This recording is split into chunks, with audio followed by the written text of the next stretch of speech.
It's wonderful, wonderful. Yeah. Thank you very much for the invitation. Thank you. And well, I have to say that so initially when Paul invited me to speak about the beginnings of the church, I thought, yeah, that's really beautiful topic. But then afterwards, you explained me what is the background, as you have said it just now. And then I thought, okay, yes, I see what you mean. The question does not come out of the blue, but it is a very concrete and specific question. Because it is actually the question of how should we reflect on the situation of the church here and now in this part of Europe. And indeed, the best is to go to its origin, to see what is the origin of the church and how have those first Christians, how have they lived and from what have they lived. And I would say as a general principle, I would say this is certainly the best. When we are in difficult situations as a church, when the structures of the church are not very clear, it's not clear what it will be, when the future of the church is not very clear, the best thing we can do is indeed go to the sources, to the heart, the core of Christian faith, that of which the first disciples, the first Christians have lived.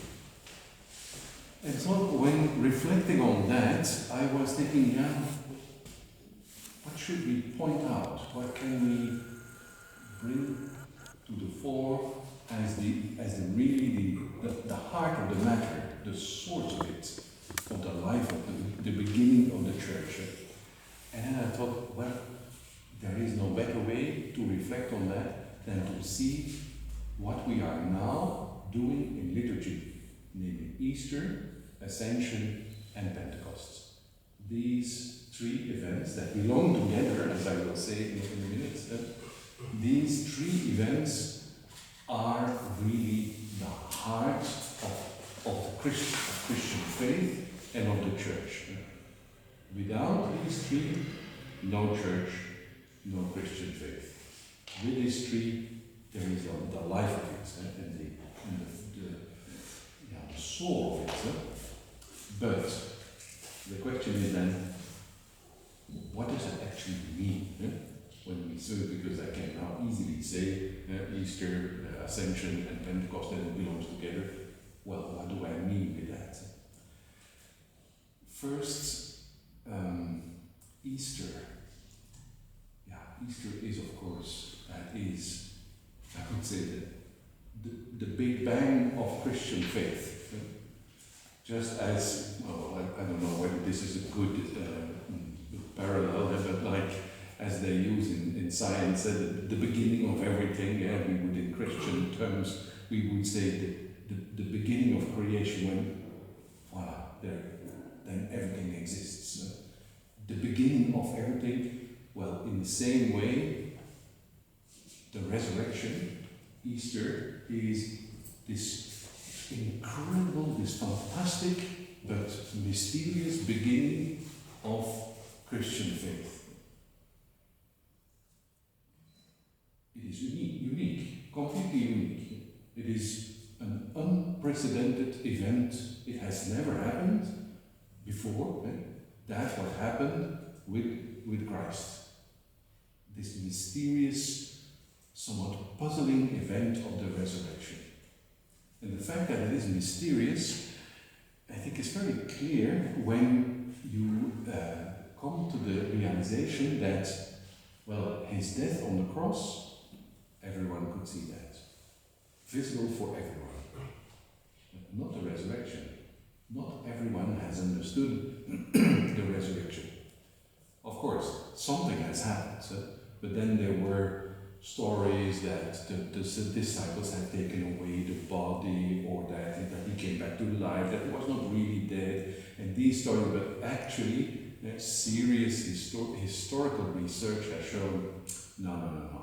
Something unique has happened there. Really, what it is, we don't know. And the disciples are the first ones to be completely puzzled by it. We see the stories that they recognize them and they do not recognize them. Why? Well, because it's so mind-blowing. So how is it possible? He's the same, and yet he's changed. It's not just that his dead body came back to life, like, for example, with Lazarus, because Lazarus has died afterwards.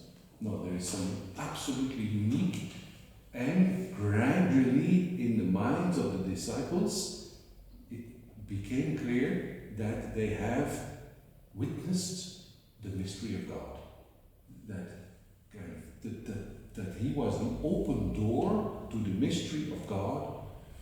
God, who is the creator of heaven and earth, who sustains everything, without whom nothing exists. And this absolute incredible mystery of God is there.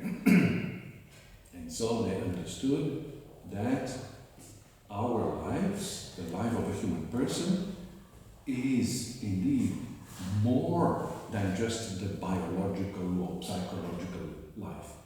There is much more than that. There is this fantastic mystery of God.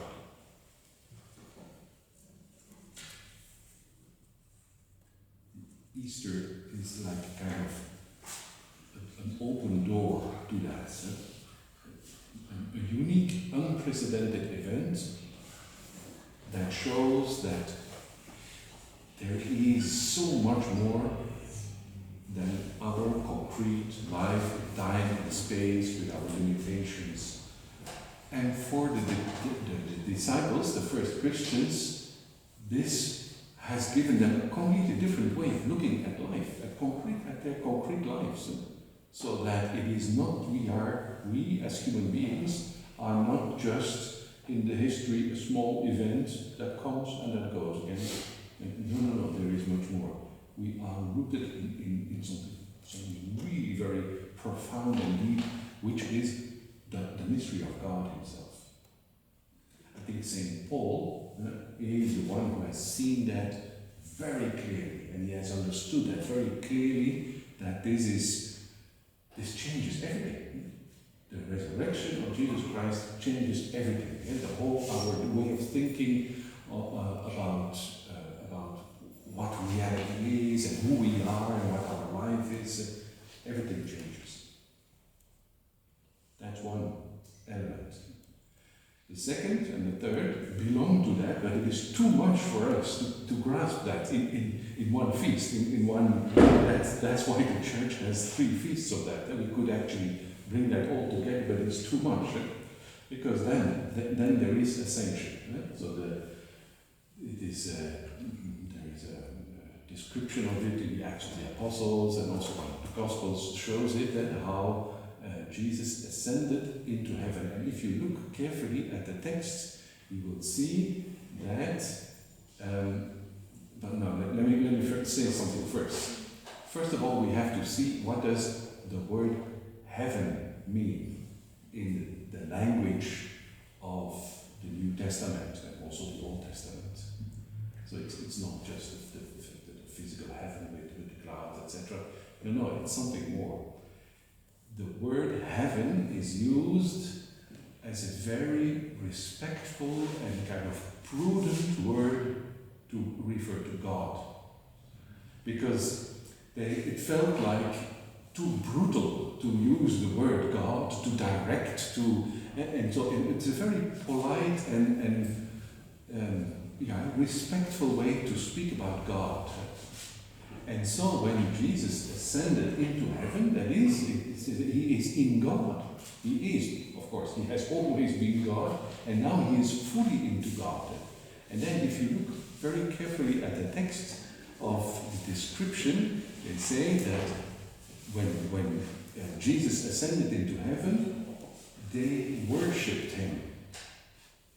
But that does mean that Jesus was not away. On the contrary, now he was present, more present than ever before.